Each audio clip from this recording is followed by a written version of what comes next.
Com muita alegria, nosso terceiro palestrante do dia, evangelista Luiz Carlos. Pode ser daí, pastor, professor, senhor, né? Abra o seu coração, a sua apostila, a sua caneta. Continue disponível para o Espírito Santo, que ele gosta disso. Ele continua conosco, tá bom? Por favor, professor. Aleluia. A paz do Senhor. Amém. Nós estávamos num certo lugar e dizíamos a paz do Senhor, e os irmãos respondiam a paz do Senhor, e que não precisava dor para confirmação, tinha que ser a paz do Senhor. Aí então, eu vim para cá e tentei fazer isso, não deu certo. Sabe por que não dá certo? Cada um vive as suas próprias experiências no seu lugar. E quando nós imaginamos que fazendo isto da melhor forma possível, nós estamos contribuindo para o crescimento, para o desenvolvimento de cada um, isto é uma bênção. Então aqui no nosso lugar, a gente diz a paz do Senhor e o outro responde amém, e nós estamos felizes por conta disso. Não é verdade? Amém ou não amém? Amém. Então quando você utiliza de determinado recurso para favorecer o aprendizado do outro, isso por si só já é uma bênção. Não era para nós estarmos nesta configuração, mas já que nós estamos, glória. Então vamos lá. Lá no material, para as crianças, havia este sentido, de trazermos esse entendimento sobre a hermenêutica. Hoje, a cadeira dessa compreensão bíblica na Casa Publicadora da Assembleia de Deus, quem trabalha esse assunto de uma maneira mais simples é o pastor Esdras Bento, do livro Hermenêutica Descomplicada. Mas se você tem familiaridade para poder, num curto período de tempo, buscar informações na própria internet, no YouTube, ou num desses aplicativos que aceleram a busca, não tem problema nenhum. Os apontamentos praticamente serão os mesmos, ou pelo menos trabalharão de uma forma em que você se sinta confortável na linguagem que é utilizada. O que é a hermenêutica bíblica? Esse é o desafio.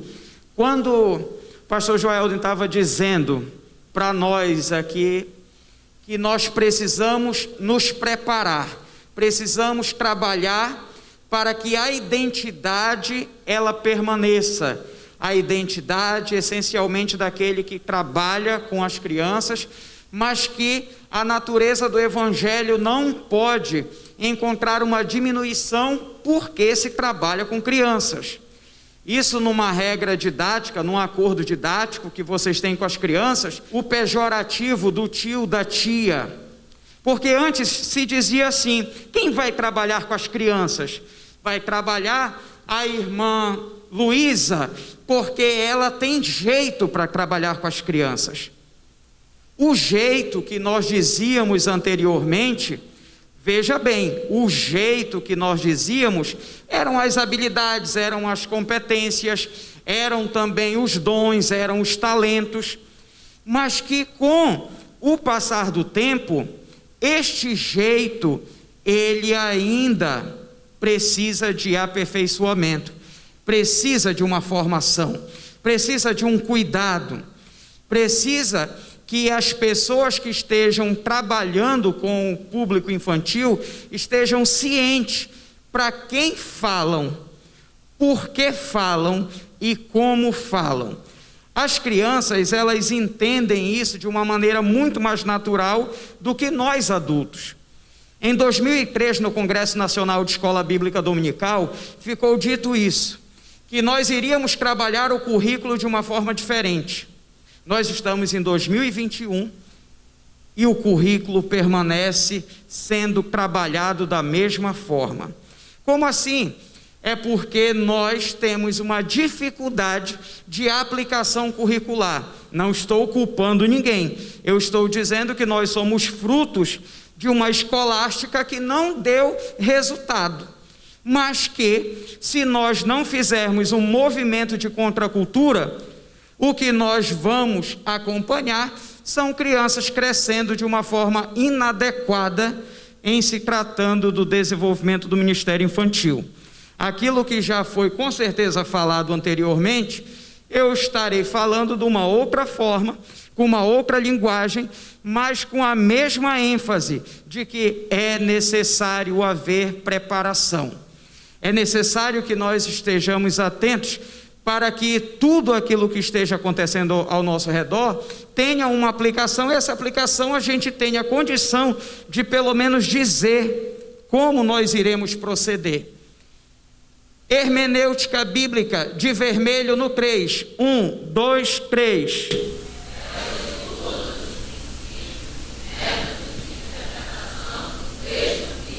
O problema é que nós não queremos interpretar da maneira adequada, nós não queremos fazer a lição de casa, e quando se fala de metodologia de trabalho, quando se fala de metodologia e qualidade de ensino-aprendizagem, nós não damos confiança. Quer ver uma coisa? Eu vou dar um exemplo concreto. No tempo que estamos vivendo, desse cenário pandêmico, todo mundo fala em metodologia ativa. Todos os cursos de pedagogia, todos os cursos e oficinas práticas de metodologia de trabalho, do que eu digo da ensinagem, fala em metodologia ativa. Mas nós, dentro da escola bíblica dominical, o trabalho com o departamento infantil, nós não conseguimos implementar o que seria, digamos, o primeiro passo de uma metodologia ativa, que é a escola na sala de aula invertida, onde você lança a atividade e passa a trabalhar a partir do retorno dessa atividade. Nós não lançamos mão nem do questionário, infelizmente, na escola bíblica dominical. Quando nós muito realizamos, nós parece que temos assim um receio muito grande de poder aplicar algum tipo de ensinamento na classe, no que diz respeito, vou dar essa ênfase, a cobrar a atividade. Quando eu estava trabalhando com as crianças, as irmãs vinham e diziam assim: o senhor está ficando louco? O senhor está cobrando uma coisa que as crianças não têm como lhe devolver, elas são crianças. Mas, no entanto, não estavam atentando para que a criança ficasse tantas horas na frente do celular, porque quando baixam um jogo, e o jogo é de vida e morte, a morte recupera para a vida, e a criança fica jogando num sem fim, até zerar o jogo. Então, quer dizer, ele pode morrer, viver, retornar ao jogo, aperfeiçoar, continuar jogando, até ele zerar o jogo, mas não pode ler um versículo bíblico, mas não pode memorizar um versículo bíblico, mas não pode cantar um hino de ouvido, porque isso vai mexer com os esquemas cognitivos da criança. Não é assim. Durante muito tempo, nós, dentro da igreja, de uma forma geral, nós tínhamos dificuldades para poder, teoricamente, dizer que isso é possível. Mas nós não usávamos determinados teóricos dentro desse trabalho, porque nós não tínhamos como confrontar, de alguma forma, um entendimento.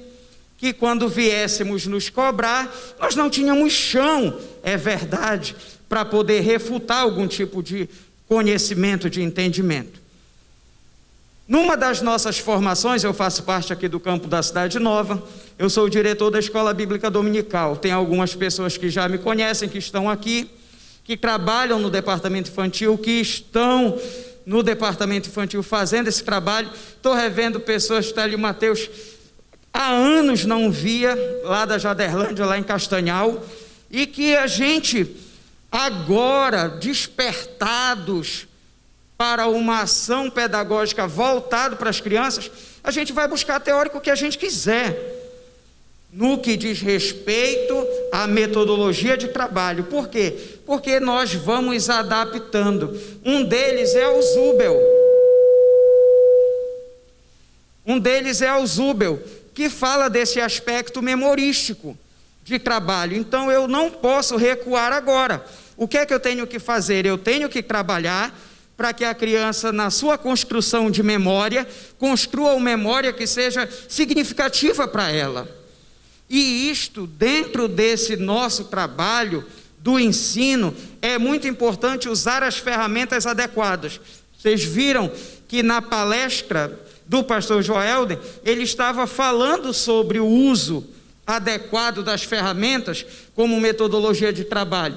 Então, se eu sei que há uma aplicação de princípio, método e interpretação do texto, eu tenho que, dentro dessa hermenêutica, buscar uma forma de que a criança, ela compreenda o que eu esteja falando, sem fazer com que isto seja diminuído e essa oportunidade de aprendizagem lhe seja tirada.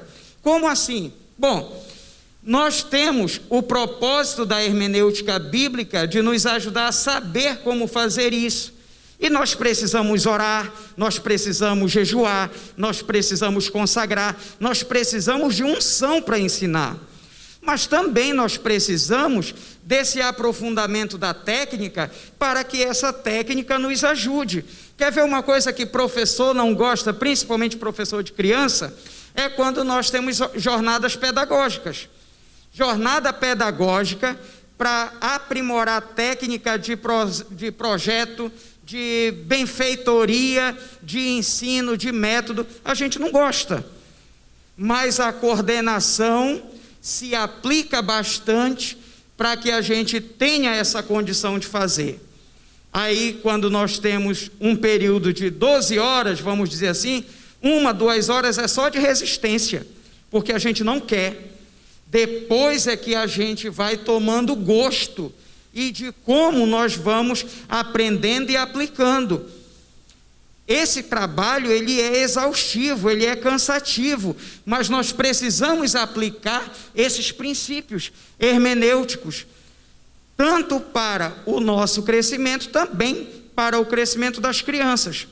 Quando nós estamos diante das leis da hermenêutica, a primeira lei, a mais importante delas, é a aplicação da literalidade. Como assim? Se a Bíblia está dizendo que numa determinada passagem, como essa de Marcos 8,19, são 5.000 alimentados. Então eu tenho a literalidade do texto para eu me apropriar, para também aqueles que estão me ouvindo, a criança principalmente, ela saiba dessa contagem. As crianças na plenária do Kids, nós tínhamos ali crianças do 3º, do 4º e do 5º ano. Quando fala de pesos, quando fala de medidas, quando fala de números absolutos, é uma bênção, porque elas falam. Elas não vão ter a preocupação de trazer um significado inexistente, espiritualizado, por exemplo, para uma questão que não é o que é abordado. Então aqui nós temos a primeira lei mais importante, é que a Bíblia deve ser interpretada literalmente, naquilo que é de aplicação literal, naquilo que é necessário fazer da maneira literal. Não estou falando das simbologias, não estou falando dos emblemas, eu estou falando daquilo que é absoluto. Então é literal. Devemos entender a Bíblia no seu significado normal e simples. Quanto mais simples nós comunicarmos, melhor. Quando as crianças estão retratando ou sendo retratadas dentro desse processo e entendendo dessa forma, não tem nenhum tipo de subterfúgio para poder dizer assim: a criança ela não aprendeu, o formador dos pregadores mirins, dos pequenos pregadores, como queiram, não entendeu como funcionava. Essa é apenas a primeira lei. E falando desta primeira lei, quando a Bíblia fala deste sentido, nós temos aquele texto que os irmãos sabem de cor, salteado, lá da vila de Emaús, que quando nós lemos numa versão de uma tradução que é anterior, nós falamos dos 60 estádios. Aí vamos para a conversão, dá 11 quilômetros. A criança, quando ela ouve, ela entende isso.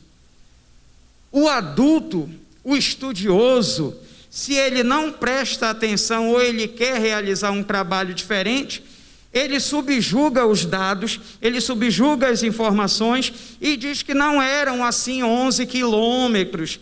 Eram 11 quilômetros. Que isso? 11 quilômetros são 11 mil metros em qualquer lugar. Quer dizer que adote esse sistema internacional, porque se fosse para milha, era milha. Se fosse légua, era légua. Mas está falando de quilômetros, está falando dos estádios.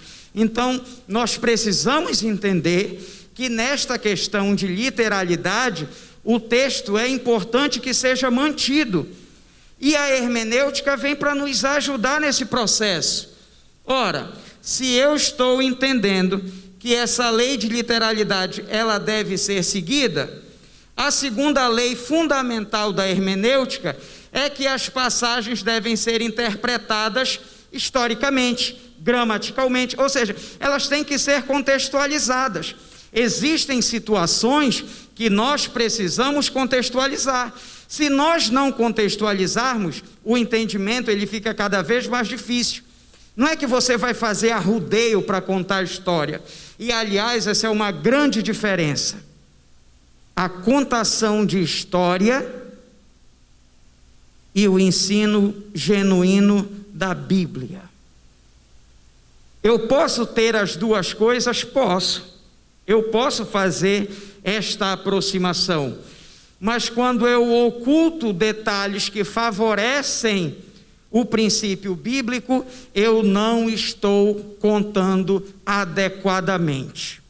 Então eu preciso me esmerar, eu preciso me esforçar na qualidade daquilo que está sendo agora apresentado. E neste segundo item dessa lei fundamental de hermenêutica, é que essas passagens, historicamente,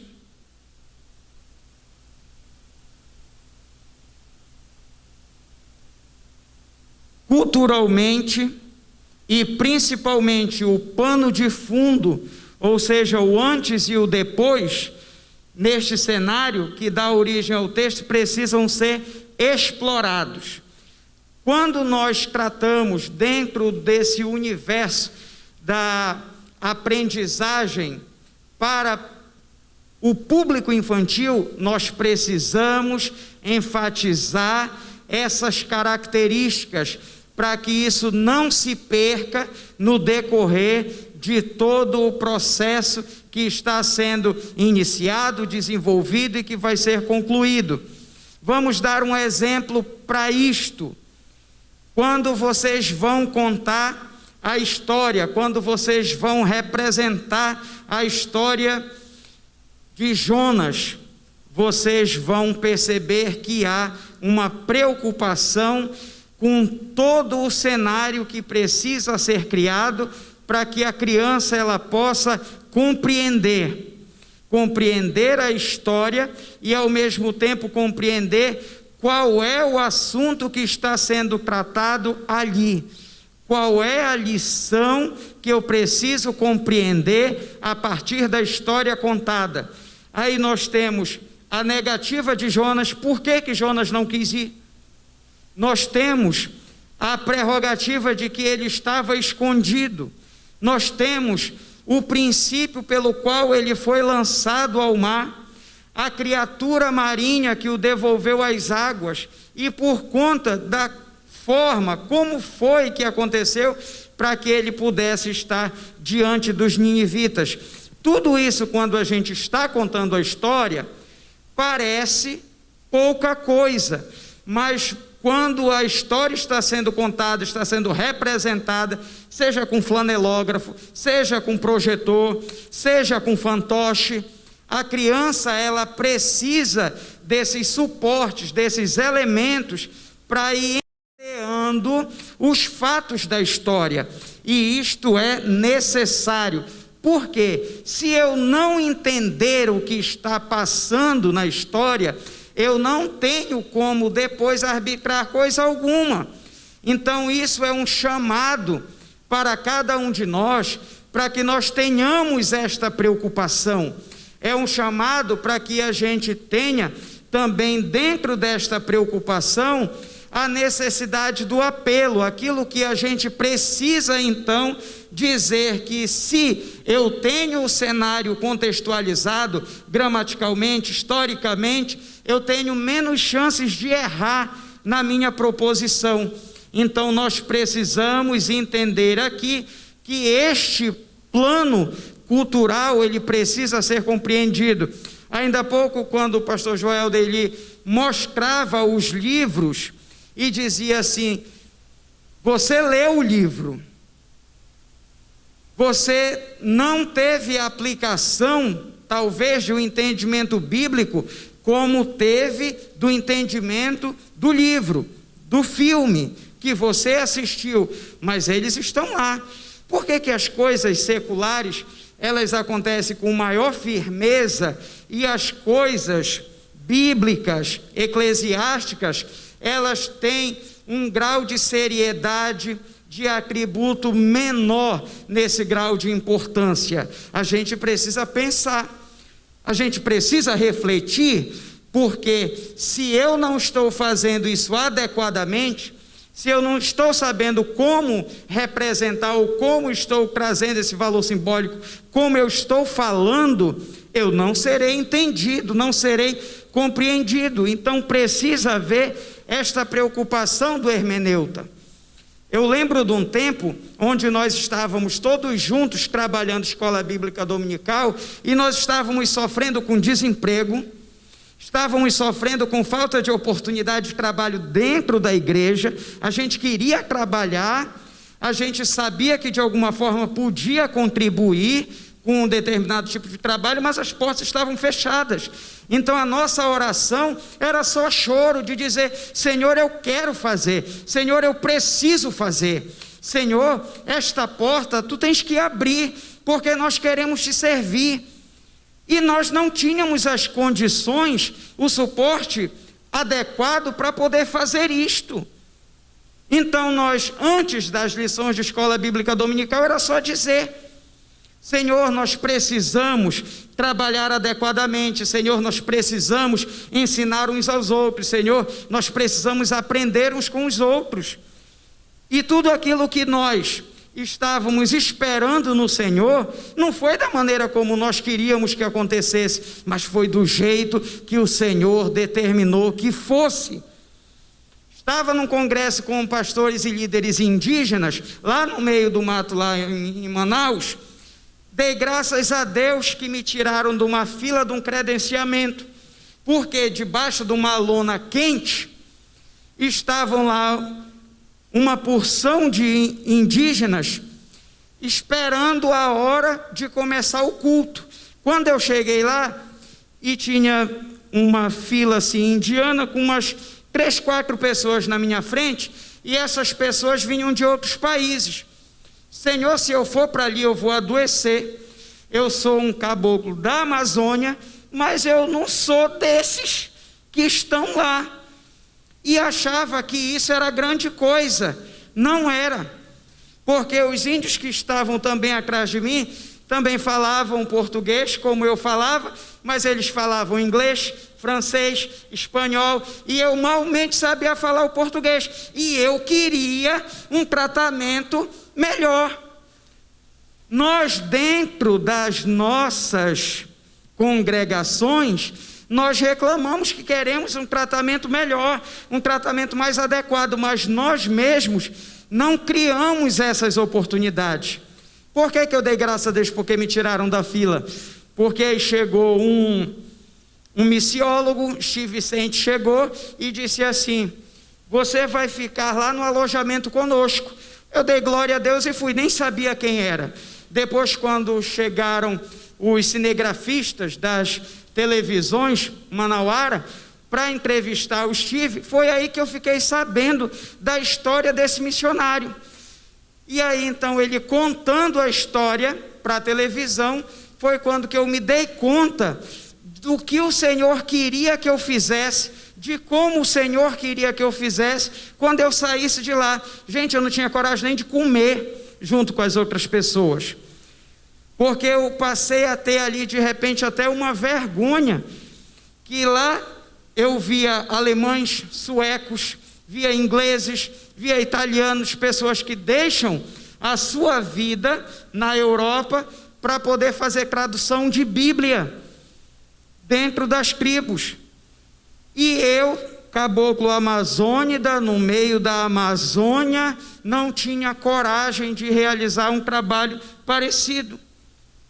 Como que Deus vai trabalhar na vida da gente? E eu estou fazendo esse floreado todinho para dizer assim: como é que Deus vai trabalhar na vida da gente se nós não temos um propósito estabelecido com o Senhor? Como é que o Senhor vai trabalhar na vida da gente, nos dar respostas, se nós não fazemos as perguntas adequadas? Se elas são desconexas, são descontextualizadas, elas não servem para o outro. Então nós precisamos nos colocar no lugar do outro para poder entender que esse trabalho precisa ser realizado. Então, esta terceira lei, ela vai dar sustentação para a segunda, que é a estrutura bíblica. Numa metalinguagem, ela vai explicar a própria estrutura. Então, nós temos, primeiro, a literalidade. Segunda lei, a contextualização. E a terceira lei, esta última aqui, a comparação. Porque o que ocorre? Em muitas situações, o trabalho que temos de formação para as pessoas que lidam com as crianças, ele é diminuto. E se nós prestarmos atenção na fábula de Jotão, que é Juízes 9, que vai contar, nós precisamos refletir mais. O que é que está escrito lá na fábula de Jotão? É que Abimeleque ele vai reinar. Os filhos de Jerubaal, os filhos de Gideão, são 69. Abimeleque ele vai reinar sobre os seus irmãos e, obviamente, para todas as pessoas que estão ali seguindo as regras. Quando nós lemos Gideão, nós lemos a história de um valente. Porém, a sucessão vai ser um desastre. E quando nós dizemos assim, que Jotão, um dos filhos de Gideão, portanto de Jerubaal, ele não aceita esta sujeição, ele vai lá para o alto do Monte Gerizim e vai amaldiçoar justamente essa gestão ruim. Ela só vem por conta de que as pessoas não quiseram ocupar o lugar que deveriam ocupar. E a fábula de Jotão vai dizer exatamente isso, com a fábula das árvores para o reino. A figueira não quis, a videira não quis, a oliveira não quis. Por conta de que não quiseram? Porque não queriam deixar os seus próprios valores e princípios egoístas para poder atender a necessidade dos outros. Quando nós, eu, o senhor, a senhora, eu, vocês, nós deixamos de ocupar um certo lugar, aí então os filhos de Belial vêm e ocupam. Naquilo que é o nosso trabalho, dentro e fora dos muros, das paredes da igreja, é necessário que nós ocupemos este lugar. E este lugar ocupado, ele precisa ser trabalhado de várias formas, que chama desse espectro multiforme, pedagógico e eclesiástico e espiritual, que a gente não quer dar conta. Então nós dizemos assim, nós não queremos nós precisamos que o outro vai e faz. Nós mesmos não queremos, porque dá trabalho, porque demanda tempo, porque é necessário realizar para que o outro ele vá crescendo, florescendo, até ele frutificar. Não dá status. O trabalho, principalmente com o ensino infantil, ele não dá status. Nós não podemos querer realizar o trabalho por conta do holofote, e vocês sabem disso, vocês têm a consciência disso. E quando nós vamos para as regras, para os princípios hermenêutas, para desenvolver um trabalho de consciência pedagógica, nós somos os primeiros a recuar. Mas Deus tem misericórdia de nós. Deus tem misericórdia da gente de um jeito especial, que está levantando dentro da nossa geração homens e mulheres que estão preocupados para suprir esta necessidade. Gente, trabalhar com criança, trabalhar com adolescente, não é uma alternativa, não é uma opção, não é uma maneira de você ocupar um lugar para dizer, sem depreciação alguma, para dizer que você está trabalhando para Deus. O ministério infantil, o lidar com esta faixa etária, o adolescer na casa do Senhor, é uma necessidade do cumprimento dos princípios bíblicos, que os exegetas estão queimando a mufa para poder transmitir isso, sem fazer com que as pessoas desanimem.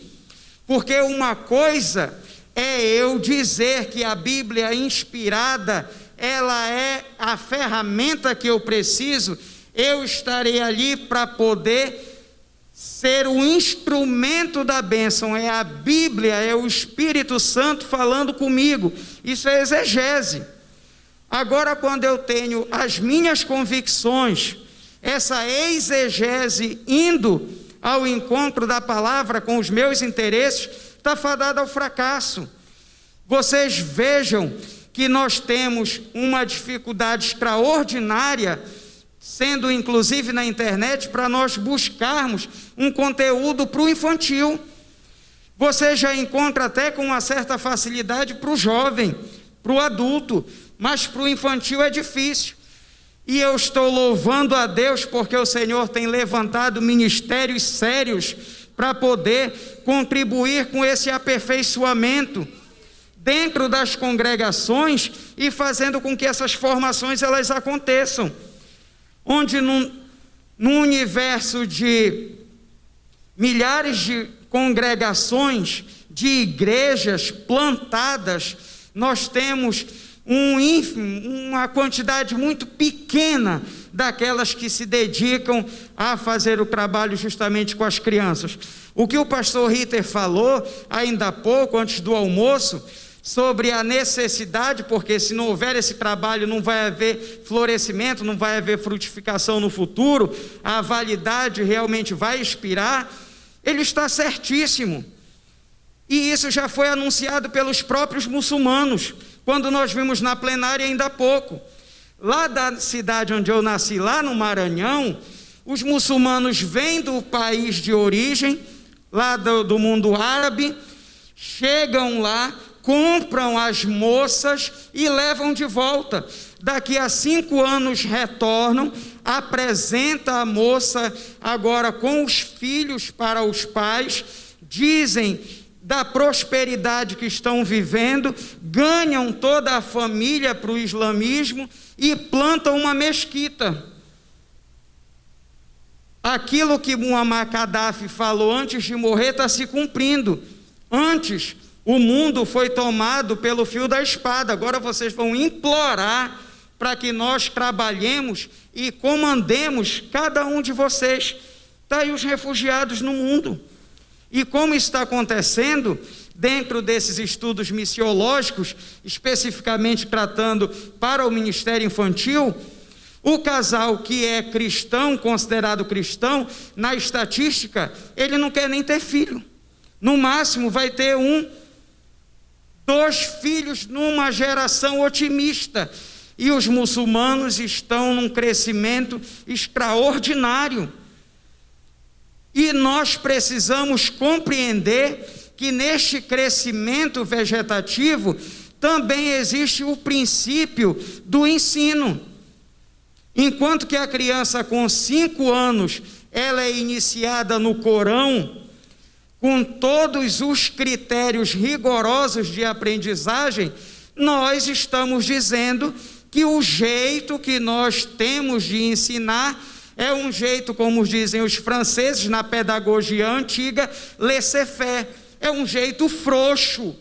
Por que é frouxo? A criança faz se ela quiser, a criança estuda a Bíblia se ela quiser, a criança ela aprende a Bíblia se ela quiser. E como é que a gente trabalha numa circunstância dizendo que é importante inculcar este sentido, o desejo de estudar a palavra de Deus desde a pequena idade? E este princípio aqui na terceira lei vai dizer que a Escritura é sempre melhor intérprete da Escritura.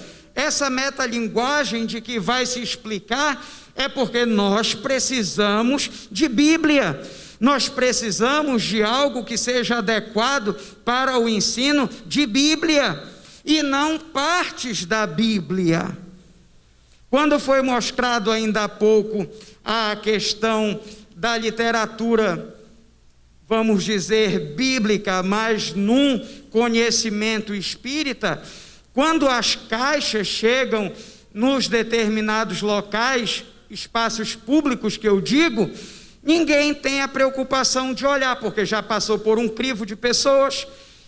Vocês se lembram do livro do Programa Nacional do Livro Didático, que é Enquanto o Sono Não Vem? Quando chegou na rede estadual de ensino, falando sobre, principalmente o incesto, falando sobre as relações sexuais entre pais e filhos, passou por estes crivos todinhos. E quando chegou na escola, precisou de um despertamento muito grande para que fosse retirado da caixa que vai para cada uma das salas de aula do 2º ano do fundamental. Quando eu estava trabalhando no serviço público numa outra instância, o que acontecia? As crianças elas iam para a sessão da leitura e lá elas ficavam folheando Mamãe de Onde Eu Vim. Não tem mais Mamãe de Onde Eu Vim nas escolas por conta desse trabalho que foi feito. Um trabalho que foi feito para que o ensinamento de ideologia de gênero não fosse, de alguma forma, contaminando, contagiando, trazendo uma deturpação de entendimento para as crianças, isso no Brasil inteiro. Agora, se eu estou diante de que eu preciso de Bíblia, eu preciso de ensinamento bíblico para as crianças, e a Bíblia está se autoexplicando no que diz respeito à comparação, eu digo a vocês, se essa geração ela não for tratada adequadamente, com essa defasagem que já está sendo vivido de 4 anos por causa dos efeitos pandêmicos, na igreja nós teremos sérias dificuldades, porque nós teremos crianças, adolescentes e jovens em uma mesma geração com um crescimento espiritual baixíssimo, por conta de que nós não tivemos a preparação adequada, que nós não nos preparamos adequadamente para poder realizar este serviço. Mas, irmão Luiz, isso está acontecendo já faz muito tempo. Sim, e é verdade. Isso está acontecendo há muito tempo e nós estamos nos despertando para isto por conta do esforço, da visão de alguns que o Senhor tem tocado o coração para nós estabelecermos esses tipos de encontro, de formação, e isto deve ser semente plantada em cada coração. Isso deve acontecer sistematicamente, paralelos aos eventos de ensino e aprendizagem, junto com dos adultos. Deve acontecer, porque o que nós temos de modelo, e a gente fala de paradigma educacional, é que assim, o que vale é o ensino do adulto. O que vale é o trabalho com o adulto. Com as crianças, não é, veja bem, não é visto como prioritário. E aí, então, essa não prioridade faz esse círculo vicioso de depois ter que tratar adolescentes e jovens porque não foram tratados na tenridade. Nós não temos, gente, aplicação do estudo bíblico adequado, nós não temos. A gente corre, como diz o meu pai, nós corremos às léguas desse tipo de ensinamento. Nós precisamos voltar às origens, nós precisamos trabalhar isto de uma forma em que a criança consiga compreender, não do jeito que está aí. O que é que a mídia está pregando? O que é que a mídia está dizendo? Quem é bem sucedido? Jogador de futebol? É cantor? Diga mais quem é bem sucedido nesse país. YouTuber, não é verdade? É quem está ganhando milhões, é quem está comprando casa, mansão, barco, carro. Saiu semana passada aí os estudos das universidades americanas. Principalmente os brasileiros estão se sentindo frustrados porque não têm as coisas, porque não tem um carro, porque não tem uma casa confortável, porque não tem uma TV grande dentro da sua casa, porque o que ele está vendo na internet da vida, do TikTok diário, é que as pessoas de sucesso têm. E nós estamos passando por um crivo aí de um processo que trouxe muito dano, veja bem, muito dano à formação das crianças na igreja brasileira. E sabe o que foi?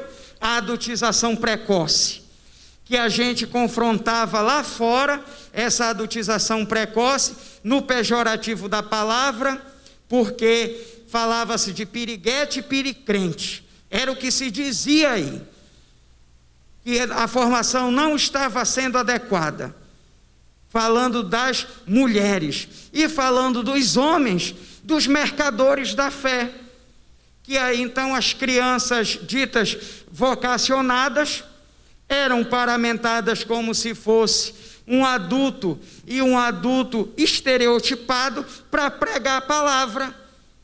Isto não traz sustento nenhum espiritual. Por que que não traz? Porque isso não tem lastro espiritual. A criança ela está dessa forma pensada, subjugada, a fazer show, a fazer espetáculo. E a gente acha bonito isso. Ao invés de nós querermos um coletivo pronto, preparado para pregar a palavra dentro de casa, na escola onde estuda, a gente quer um que sapateia no altar. Isso não é um crescimento adequado, gente. O que nós precisamos é do ensino genuíno da palavra de Deus. O que nós precisamos é gastar tempo com as crianças, ensinando da maneira correta, ensinando como realmente ela deve aprender. Ensina a criança, ensina o menino no caminho. Você está no caminho com ela, não é a gente que está apontando, olha, o caminho é aquele. Nós estamos neste caminho, nós estamos caminhando juntos para a glória de Deus. E quando nós fazemos isso, nós temos menos chance de errar. Reconhece o Senhor teu Deus em todos os teus caminhos, Ele mesmo endireitará as tuas veredas. Falou em caminho daquilo que vê, falou em vereda daquilo que não vê. Nós estamos lutando contra principados, potestades, e esta nuvem está sobre o planeta inteiro. E isso não mexe com o meu coração, isso não mexe com o teu coração.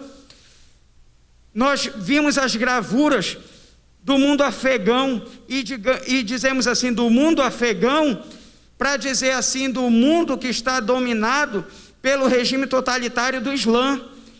Mas Deus que tenha misericórdia das igrejas subterrâneas, Deus que tenha misericórdia da igreja perseguida, Deus que tenha misericórdia lá da minha casa, onde eu preciso educar meus filhos de uma forma adequada. Parece que a gente olha só para o que está longe da gente e não está olhando para dentro da casa da gente. Ainda há pouco na brincadeira, quando Joelden dizia assim, que a Ayla está crescendo, eu lembro quando a Laís estava para noivar, eu dizia assim, olha, a Laís vai noivar. Agora a Laís casou, está com 3 para 4 anos de casada, e eu fico pensando assim, graças a Deus, que foi tudo debaixo da mão poderosa do Senhor.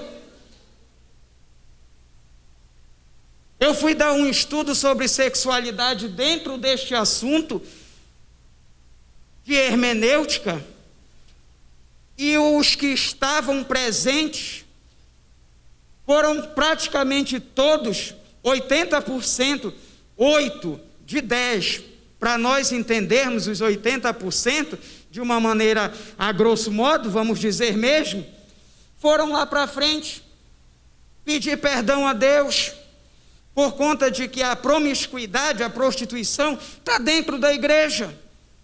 O que é que falta, irmão Luiz? Falta o ensino genuíno da palavra, falta o cuidado de cada um de nós.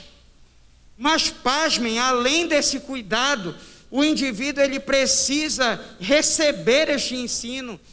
E como é que a gente faz para esta terra ela acolher esta semente? É desde criança, é desde pequeno que se começa a fazer isto. O trabalho que nós estamos negligenciando enquanto liderança, o adversário está fazendo aí fora. E está fazendo de uma maneira muito, mas muito danosa, devastando famílias inteiras.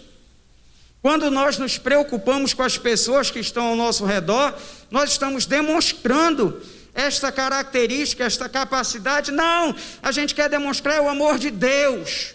Nós precisamos dizer aquilo que aborrece a Deus. Nós precisamos demonstrar, nós precisamos apresentar o que é pecado. Nós precisamos apresentar a redenção, o Cristo Salvador. E que em muitas circunstâncias nós não temos esta oportunidade de fazer, ou simplesmente ela passa. Por conta de quê? Da nossa desorganização. Dentro desta concepção nós temos a homilética, que é a arte de se preparar o sermão. O pregador ele faz isso, mas o ensinador das crianças não faz isso. Aí ele vai descobrir a história junto com a criança? Não pode. Professor de escola bíblica dominical que vai descobrir o título da lição junto com o aluno no domingo? Não pode isso. Não pode.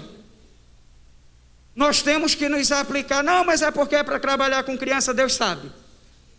Eles não vão entender nada mesmo. Para quem que a gente está trabalhando? Como que nós vamos apresentar isso, irmãos? Olhe, esse trabalho ele se torna mais sério no que diz respeito dessas responsabilidades, porque justamente nós estamos tratando com crianças. E quando nós falamos de que elas necessitam do ensino genuíno, é porque nós devemos nos aplicar mais. Os projetos que vêm para ser trabalhados, nós negligenciamos. Não, isso daí está muito para nós.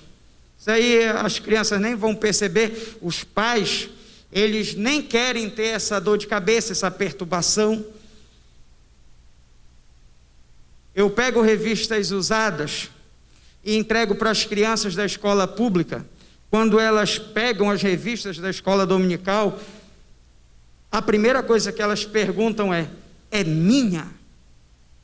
Ou o Senhor vai tirar da gente? É sua. Nós vamos aprender essa história. Nós vamos fazer a atividade. Você vai levar para casa. Você vai conversar com o papai. Lição da viúva, da oferta da viúva, do azeite que estava acabando. A criança, professor, lá dentro da minha casa, está assim, não tem comida, nem no pote, nem dentro da geladeira. Será que esse milagre pode acontecer na minha casa? Será que isto só vale para os crentes? Quando fala de princípio, quando fala de cuidado, a resposta que vem é diferente. E como é a resposta? Deus não vai abençoar a minha casa. Meu pai chama nome, ele bebe. A mamãe vive vendo aquelas novelas. Como é que Jesus vai entrar na minha casa? Olha o papel de cada um de nós em sermos multiplicadores, em dizer que a presença do Senhor, ela é transformadora dentro dos lares. Eu mandava alguns bilhetes dentro dos cadernos, dizendo assim: olha, a atividade não veio como deveria. Olha, o trabalho não veio como deveria. Olha, não mandei mais bilhete. O meu aluno chegou e disse assim: olha que o último bilhete que aconteceu, todo marcado, levou uma peia, porque não tinha feito atividade. Disse assim: o senhor não mande mais esse bilhete não. Não mande não. Aí eu peguei e disse: quer saber de uma coisa? Eu vou fazer um para agradecer. E coloquei um bilhete maior. Ela nem viu o que estava escrito.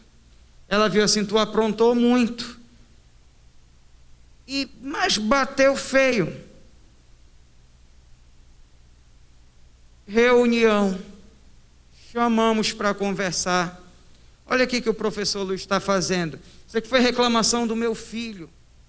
A coordenadora pegou e disse assim: o professor Luiz fez isso? Mandou tudo isso de reclamação? Aí ela olhou assim: mas isso não é reclamação. Ele está dizendo aqui: muito obrigado pelo esforço de vocês, pelo cuidado de vocês, pelo zelo de vocês. Aí ela olhou e começou a chorar. Sabe o que é? É que a preocupação está tão grande lá dentro de casa, que a gente não está nem olhando se é coisa boa ou se é coisa ruim. E quem está sofrendo são as crianças. Nós estamos atendendo crianças adoecidas do corpo, da alma e também do espírito. Isso deve, de alguma forma, trazer para cada um de nós um sentimento, gente. E esse sentimento que vai ser destrinchado aqui, dentro do que é essa homilética, desse cuidado que eu digo da preparação do trabalho, está ligado aqui, ó.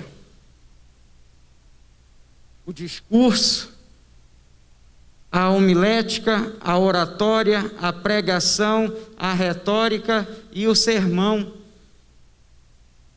Mas cada uma dessas coisas tem aplicação, tem consequência, tem que ter um gesto afetuoso de cada um de nós, principalmente por estarmos comunicando a palavra de Deus.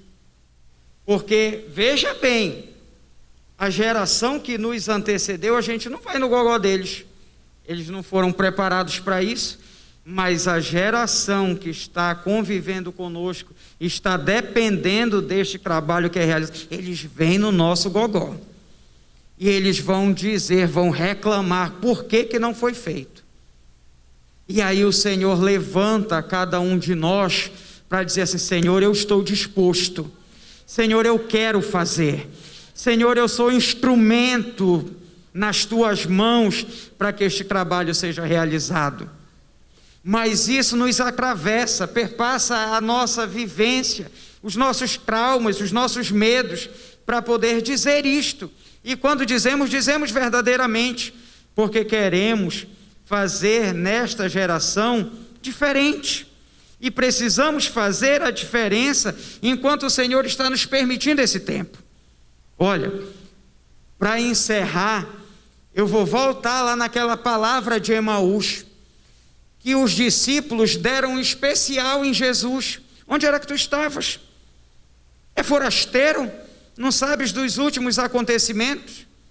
Vocês sabem que lá na passagem, a partir lá do capítulo de número 24, que trata da ressurreição, isso é Lucas 24, versículo de número 15 em diante, eles vão falar no caminho com Jesus, mas eles não estão sabendo que quem está lá, o personagem, é Jesus. Não é dado esse conhecimento a eles. Mas, meus irmãos, eles receberam o relato das mulheres, não acreditaram. Receberam o relato dos outros, também não acreditaram. Então saíram de Jerusalém e foram para a vila de Emaús. E Jesus explicou tudo novamente, quando eles entraram na casa. Quando eles entraram na casa, começou a mudar, porque o lugar era perigoso. Jesus deu a entender que ia passar, e eles disseram, não vá, fica conosco. É essa hora que digo dessa forma, a esperança não acabou. Pode não ter ficado nada de ensinamento, de hermenêutica, de homilética, não ficou nada, mas eles disseram, fica conosco. Um estranho, uma pessoa que eles não conheciam, mas eles tinham um entendimento que era perigoso, a vida é importante, eles tinham um entendimento que deveriam ser hospitaleiros, que deveriam ter a vida do outro como mais preciosa do que a sua, e chamaram para dentro. É só isso que Jesus quer que nós façamos. Convidemos Ele para estar conosco, fica conosco, é só isso que Jesus quer. E quando Jesus entra, tem o gesto do partir, do abençoar, do distribuir o pão. É nesta hora que, dá esse estalo, que os psicólogos chamam de insight, e que os crentes chamam de epifania. É Jesus purinho no negócio. Eles olham para Jesus, buscando Jesus, e Jesus não está lá. Não diz na minha nem na tua Bíblia que eles passaram o ferrolho nas portas, nas janelas e foram embora. Eles saíram imediatamente. Não era perigoso, mas eles voltaram. E quando eles chegaram lá, estava um alvoroço. Estava um alvoroço.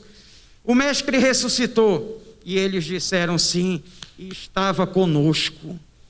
É essa experiência que nós temos que ter nesse resgate dessas vidas.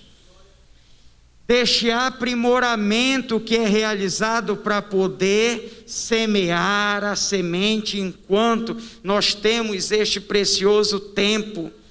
É este sentimento que nós devemos ter, e o Senhor conta conosco para fazer isso. É de qualquer jeito porque é criança? Não. Existe princípio, existe valor, existe uma substância capaz de fazer com que o outro compreenda da melhor forma possível. E por isso nós estamos aqui. Ainda há pouco nós oramos, agradecidos ao Senhor por conta deste favor que o Senhor nos concede. Mas eu preciso também dizer que esta graça de Deus, ela tem que nos atravessar de um modo que isso seja um início, um recomeço de uma atividade que deve perdurar. Ainda há pouco, nós orávamos, dizendo assim: Senhor, obrigado. Obrigado pelas pessoas que o Senhor tem levantado. Joelden dizia assim: graças a Deus por cada um dos irmãos, dos homens que o Senhor trouxe, para que esse trabalho, ele seja ressignificado. A importância didático-pedagógica que nós temos é a figura paterna. Figura paterna na casa do Senhor é extremamente importante e não pode ser negligenciada. O cuidado que o Senhor, Ele tem demonstrado conosco, estendendo as suas mãos saradoras sobre cada um de nós.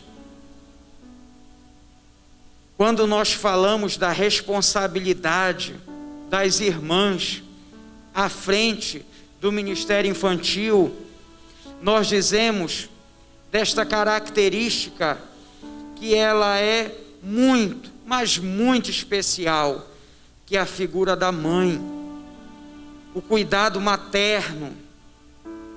Agora você, o senhor, a senhora, imagine junto comigo uma igreja saudável, onde as crianças têm prazer em estar, que são acolhidas, que são recebidas, mesmo com todas as dificuldades vividas, que falta o alimento, mas está lá na igreja, que falta o amor lá dentro de casa, mas está na igreja, porque sabe que recebe, porque sabe que tem com quem contar.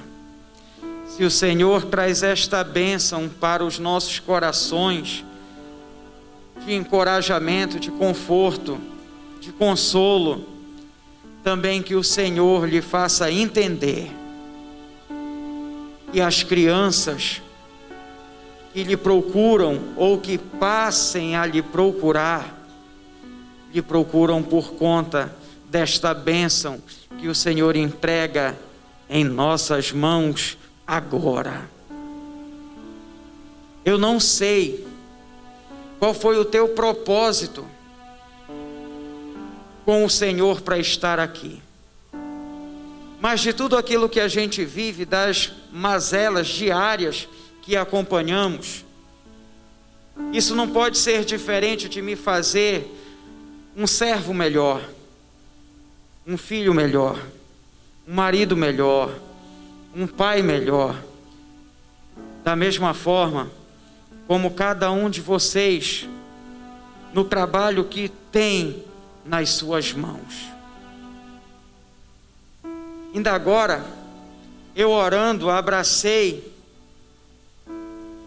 e disse com toda a força do meu coração essas palavras: o Senhor te levanta de uma maneira extraordinária, o Senhor te fortalece o Senhor te dá sabedoria do céu, o Senhor te dá um entendimento que não é comum, o Senhor abre o teu coração, o Senhor te enche, aleluia, e te dá um conhecimento extraordinário.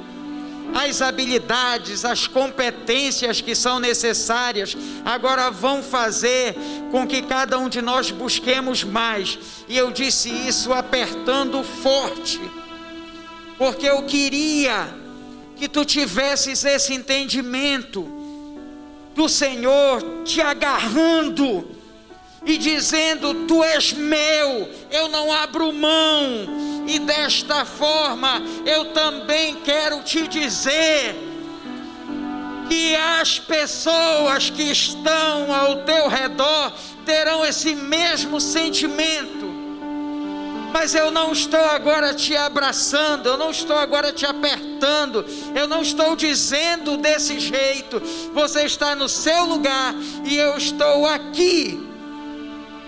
Nós estamos distantes fisicamente, mas espiritualmente, aleluia, o Senhor nos aproxima nesta hora. Feche seus olhos, curve a sua fronte, adore a Deus, peça a Deus, aleluia, porque Ele tem para nos dar.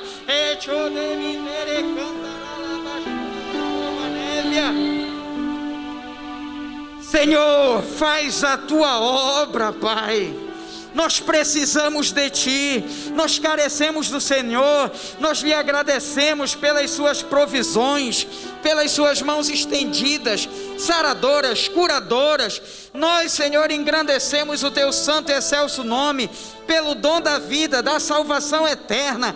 Pai querido e santo, em o nome poderoso de Jesus, abençoa o meu irmão, abençoa a minha irmã, faze a tua obra, aleluia, nas nossas vidas, em nós, a partir de cada um de nós. Deus Todo-Poderoso, aleluia, faze, Senhor da glória, a tua vontade, meu Senhor, aleluia.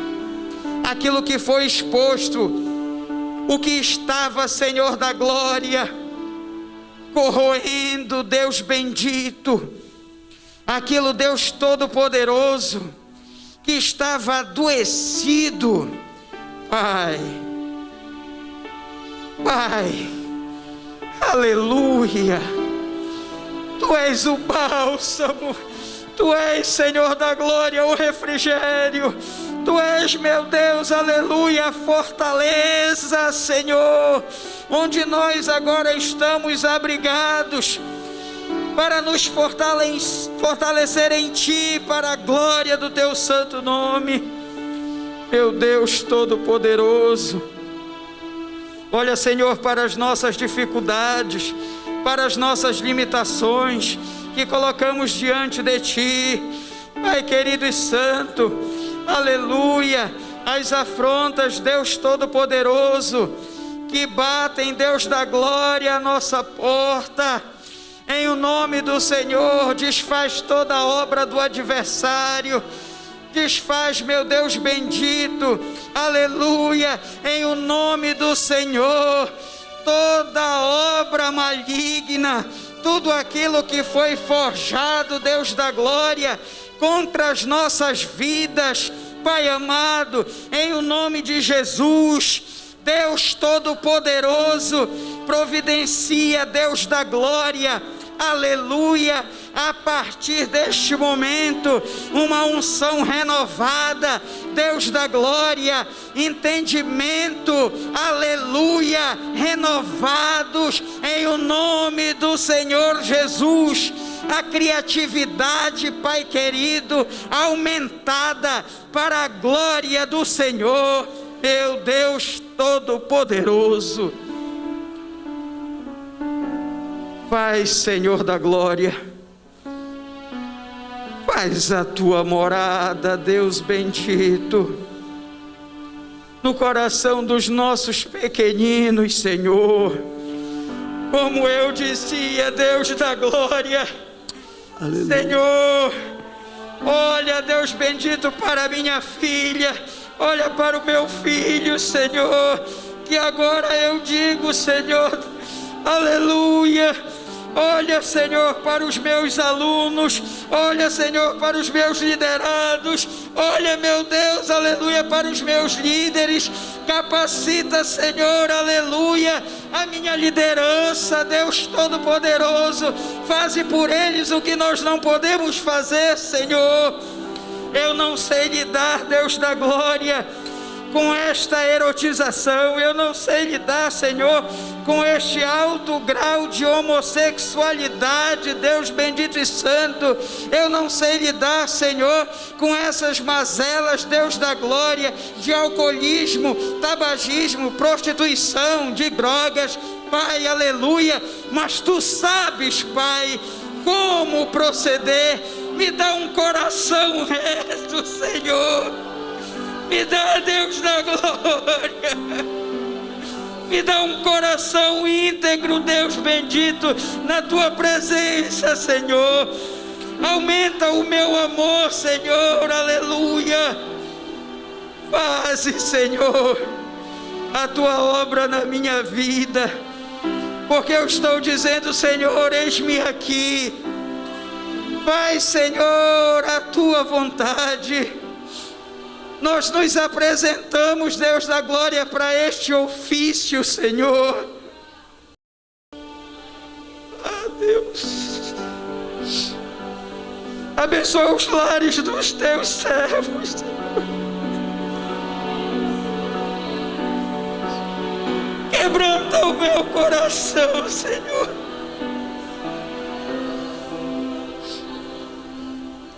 Deus, toma Teus filhos nas Tuas mãos, glorifica o Teu nome na vida deles, encorajando-os, Senhor, para esta obra diária, para a honra e a glória do Teu santo nome. Meu Senhor, que sejamos multiplicadores, aleluia. Pai, em o nome do Senhor,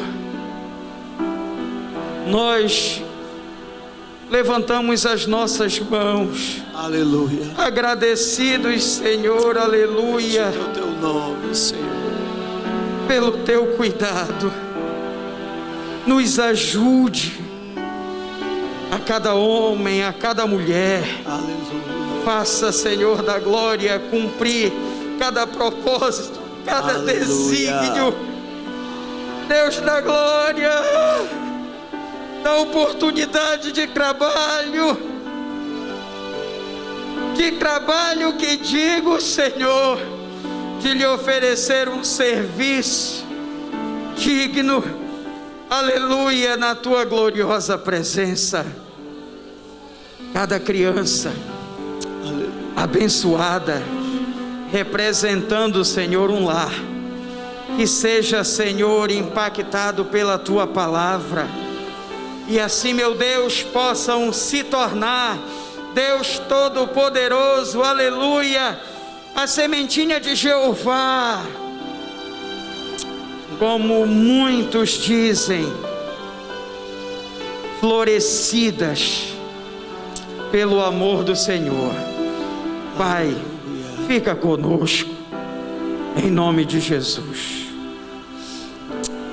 Você pode levantar a sua mão e aplaudir ao Senhor pela vida do pastor Luiz Carlos.